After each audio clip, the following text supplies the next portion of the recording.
సిద్దిపేట జిల్లా దుబ్బాక మండలం హబ్సీపూర్ చౌరస్తా వద్ద కాంగ్రెస్ ప్రభుత్వానికి వ్యతిరేకంగా బీఆర్ఎస్ నాయకులు రాస్తారోకో చేపట్టారు. నేషనల్ హైవేపై సుమారు 30 నిమిషాల పాటు రాస్తారోకో చేపట్టడంతో వాహనాలు ఎక్కడికక్కడ నిలిచిపోయాయి. ఈ సందర్భంగా గుండవెల్లి ఎల్లారెడ్డి బీఆర్ఎస్ మాజీ జడ్పీటీసీ రాజలింగం గౌడ్ మాట్లాడారు. రాష్ట్రంలో ముఖ్యమంత్రి రేవంత్ రెడ్డి తుగ్లక్ పాలన కొనసాగించడం జరుగుతుందన్నారు. తెలంగాణ రాష్ట్రాన్ని అన్ని రంగాల్లో అభివృద్ధి చేసిన మాజీ ముఖ్యమంత్రి కేసీఆర్, మాజీ మంత్రులు కేటీఆర్, హరీష్ రావులపై సిట్ విచారణ సిగ్గుచేటన్నారు. డైవర్షన్ పాలిటిక్స్ చేస్తున్న రేవంత్ రెడ్డి సర్కార్కు మున్సిపాలిటీ ఎన్నికల్లో గుణపాఠం తప్పదని హెచ్చరించారు. ఈ మున్సిపాలిటీ ఎన్నికల్లో బీఆర్ఎస్ పార్టీ అన్ని స్థానాల్లో భారీ మెజార్టీలతో గెలవడం ఖాయమని ధీమా వ్యక్తం చేశారు.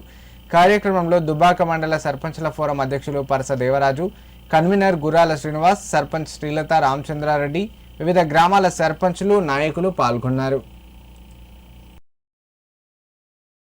ఈ రైతులు ప్రజలందరూ ఏమనుకుంటారు అంటే ఈ పిచ్చి ముఖ్యమంత్రికి మేము ఓట్లు వేసినాము, ఈ ముఖ్యమంత్రి ఈ సీట్లు అంటుండు, ఆ సీట్లు అంటుండు, అభివృద్ధి చేయమంటే మాకు ఇప్పుడు నాట్లేస్తే రైతు బంద్ వేయాలి కానీ రైతు సంక్షేమ కార్యక్రమాలు అనేకమైన హామీలు ఇచ్చిండు.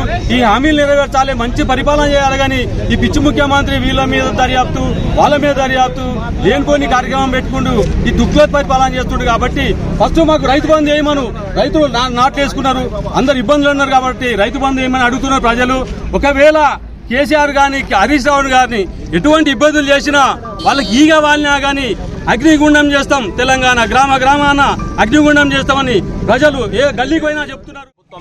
తెలంగాణ రాష్ట్రంలో అసలు ప్రభుత్వం ఉందా లేదా అన్న పరిస్థితిలో తెలంగాణ ప్రజల్ని ఆగమ్య గోచరంగా నడిపిస్తూ ఈరోజు తెలంగాణ ప్రజలు ఆగమాగం చేస్తున్న ఈ రేవంత్ రెడ్డికి గుణపాఠం చెప్పాల్సిందిగా తెలంగాణ ప్రజలకు విజ్ఞప్తి చేస్తూ ఈరోజు సిట్టు పేరు మీద మొట్టమొదటిగా హరీష్ రావు గారిని, తర్వాత కేటీఆర్ గారిని, తర్వాత సంతోష్ గారిని, ఇప్పుడు గౌరవనీయులు మాజీ ముఖ్యమంత్రి తెలంగాణ రాష్ట్ర ప్రదాత కేసీఆర్ గారికి సిట్టు పేరు మీద నోటీసులు పంపి హాజరు కావాలని చెప్పడం తెలంగాణ 4 కోట్ల ప్రజలను అవమానించడమే. ఇది తెలంగాణ ప్రజలు గమనిస్తా ఉన్నారు. ఇప్పటికైనా రేవంత్ రెడ్డి, ఈ గుంపు మేస్త్రి, ఈ దండుపాలెం మూట తెలంగాణ ప్రజలు నీకు అధికారం ఇచ్చింది, అధికారాన్ని సద్వినియోగం చేసుకోవాలని, కానీ తెలంగాణ నువ్వు అధికారంలోకి వచ్చి ఓన్లీ బీఆర్ఎస్ పార్టీ నాయకుల మీద కక్ష సాధింపుతో తెలంగాణ ప్రజలకు ఇచ్చిన హామీలు నెరవేర్చకుండా డైవర్షన్ పార్టీకి చేస్తూ తెలంగాణ ప్రజలను ఆగమాగం చేస్తా ఉన్నాడు.